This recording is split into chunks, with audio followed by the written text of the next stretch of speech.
मे कम इन sir. आइए। नमस्ते sir. नमस्ते सर। नमस्ते सर। बैठिए। नमस्ते सर।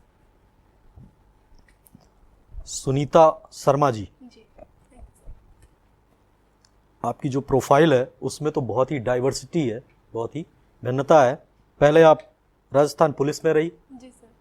उसके बाद आप महिला अधिकारिता एवं बाल विकास में आई जी और अब आप डिग्री कॉलेज में असिस्टेंट प्रोफेसर बनना चाहती हैं। जी कैसे अपने आप को जीवंत रखा इतने लंबे समय तक पढ़ाई सर, के प्रति? वैसे मैं आना तो शुरू से ही इसमें उच्च शिक्षा में आना चाह रही थी, लेकिन चूंकि मैं एक मध्यम वर्गीय परिवार से हूँ और मेरी प्राथमिकता सबसे पहले एक जॉब की थी, तो 2006 में जैसे ही मेरी ग्रेजुएशन हुई और मेरा इसमें राजस्थान पुलिस में कांस्टेबल के पद पे चयन हो गया। फिर सर यहाँ मुझे इतना समय नहीं मिला कि मैं अपनी शिक्षा को या अपनी इसको अध्ययन को पूरा कर पाऊँ आगे, और तो उसके लिए सर मैंने जैसे ही वैवाहिक जीवन में बिजी हो गई थोड़ा, फिर 2018 में मैं महिला बाल विकास में आई और अच्छा। यहाँ मुझे सैटरडे संडे ऑफिस टाइम से पहले और ऑफिस टाइम के बाद वाला जो समय मिला उसका उपयोग करते हुए सर मैंने अपना अध्ययन वापस से शुरू किया। अच्छा, आपने स्वयं पाठी के रूप में किया हुआ है। जी आपको सर। क्या लगता है कि रेगुलर स्टूडेंट के रूप में पढ़ाई करना और स्वयं पाठी के रूप में पढ़ाई करने में क्या अंतर आता है? सर एक अंतर जहाँ तक मैं मानती हूँ कि अगर रेगुलर स्टूडेंट रहते हैं तो क्लास में जैसे टीचर से पढ़ते हैं तो थोड़ा अंतर आता होगा सर, स्वयं पाठी में थोड़ी दिक्कत होती है। स्वतंत्रता संग्राम में महिलाओं का क्या योगदान रहा था? सर राजस्थान के संदर्भ में या नहीं, भारत के संदर्भ में बात कर रहे हैं। सर स्वतंत्रता संग्राम में हम महिलाओं का योगदान देखें तो सर बहुत योगदान है। जैसे शुरू से हम देखें, कुछ महिला क्रांतिकारियों के नाम बताइए जिन्होंने बढ़ चढ़कर हिस्सा लिया। सर अगर इसको हम 1857 से ही देखते हैं तो जैसे अवध की बेगम हजरत महल हो गई और झांसी की रानी लक्ष्मीबाई हो गई, और इसके बाद अगर हम देखते हैं तो सरोजनी नायडू और एनी बेसेंट। अच्छा, ये माना जाता है कि जो पहला स्वतंत्रता संग्राम हुआ उसका मूल कारण अवध का विलय था, अवध का एनेक्सेशन था। जी ऐसा क्यों माना जाता है? इसका मानने के पीछे उद्देश्य क्या है? सर, अवध का विलय जब लॉर्ड डलहौजी ने किया था तो उसका एक कोई मतलब ऐसा कोई कारण नहीं था कि उसका विलय किया जाना था, क्योंकि अवध शुरू से ही अंग्रेजों का सहयोगी रहा है और अवध का जो शासन व्यवस्था थी उस पर अंग्रेजों का ही नियंत्रण था। लेकिन उसने कुशासन का आरोप लगा कि अवध का विलय किया तो जनता भी मतलब अपने नवाब के पक्ष में हो गई और ये माना गया कि अवध का विलय गलत तरीके से किया गया है। आप इस समय महिला बाल विकास में कार्यरत हैं। किस प्रकार की समस्याओं को महिलाओं को सामना करना पड़ता है? सर महिलाओं की जैसे एक तो सर घरेलू हिंसा हम देख सकते हैं कि आज भी घरेलू हिंसा के बहुत सारे प्रकरण हमारे सामने आते हैं।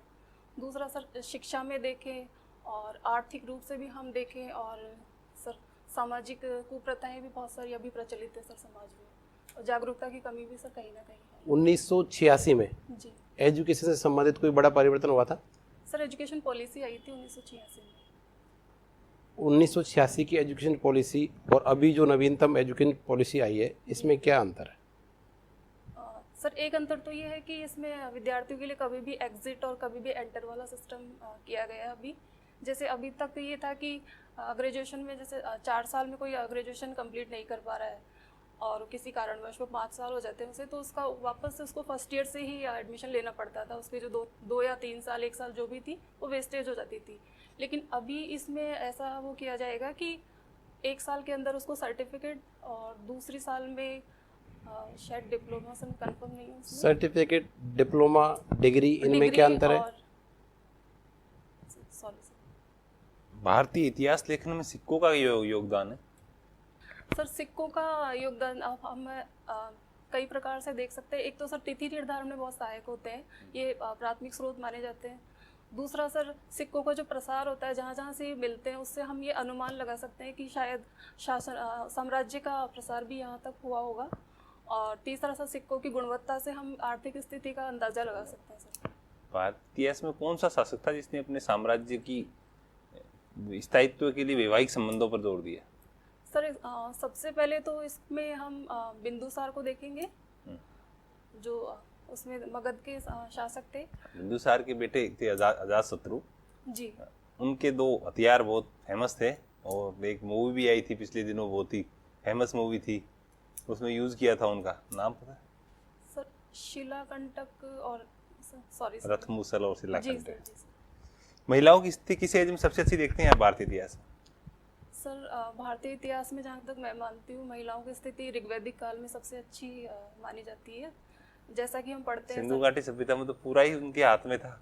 सर सिंधु घाटी सभ्यता भी हालांकि मातृ सत्तात्मक थी, उसमें जैसे मातृ देवी की पूजा के उन्हें स्रोत मिले, लेकिन चूंकि सर सिंधु घाटी सभ्यता के जो सोर्सेज मिले उसकी लिपि को अभी तक पढ़ा नहीं गया है, तो अनुमान लगा सकते हैं कि सर, लेकिन कंफर्म नहीं कह सकते इसके। सुनीता जी, आपने अभी नाम लिया एनी बिसेंट का, जी तो कौन थे, क्या योगदान था इनका, कुछ बताएंगे इनके बारे में?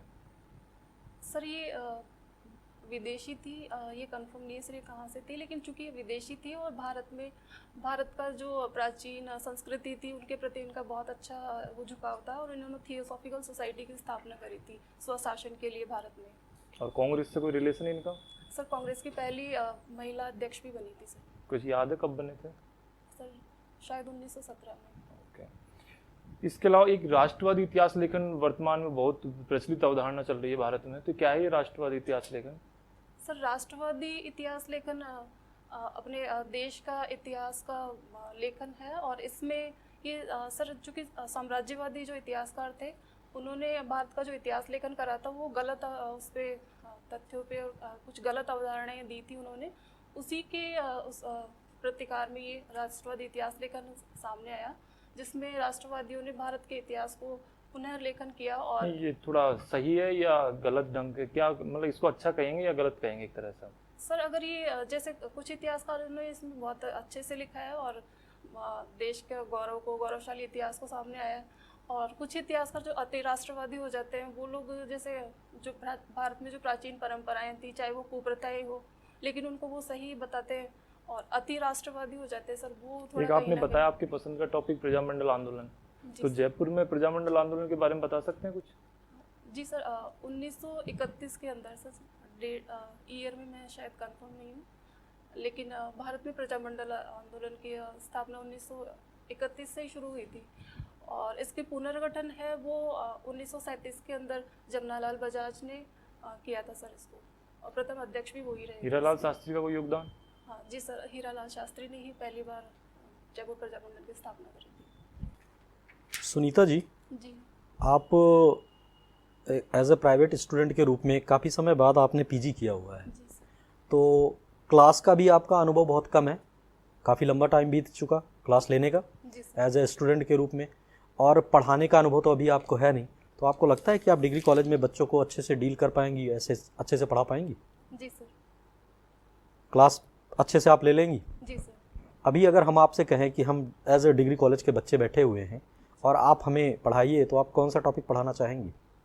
सर मैं 1857 की क्रांति। 1857 की क्रांति जी सर। पढ़ा के बताइए। आज हम 1857 की क्रांति पढ़ेंगे भारतीय इतिहास में, और क्रांति में मेन रूप से हम देखेंगे कि क्रांति के जो कारण, स्वरूप और परिणाम। कारणों में हम देखेंगे कि कुछ राजनीतिक कारण थे, कुछ आर्थिक कारण थे, कुछ सामाजिक कारण थे, कुछ धार्मिक कारण थे, कुछ सैनिक कारण भी थे। राजनीतिक कारणों में हम सबसे पहले देखेंगे कि जो अंग्रेजों की साम्राज्यवादी नीतियां थी, जैसे वेलेजली के टाइम से ही हम देखते हैं कि जो सहायक संधियां थी, या फिर डलोजी ने जैसे राज्य हड़प नीति और कुशासन का आरोप लगा के जैसे अवध का विलय किया, कुछ राजाओं की उन्होंने उपाधियों का भी अंत कर दिया। तो इस तरीके से राजनीतिक कारण में हम ये सब देखेंगे, और सामाजिक कारण में हम ये देखेंगे कि अंग्रेजों ने कुछ भारतीय जो सुधारक थे, सामाजिक सुधारक, उनके साथ मिलकर कुछ कुप्रथाओं को समाप्त करने की शुरुआत करी थी। जैसे राजा राममोहन राय के साथ उन्होंने सती प्रथा को, उसके बाद कन्यावध, दास प्रथा। बैठ जाइए। ठीक है सुनीता जी, थैंक यू।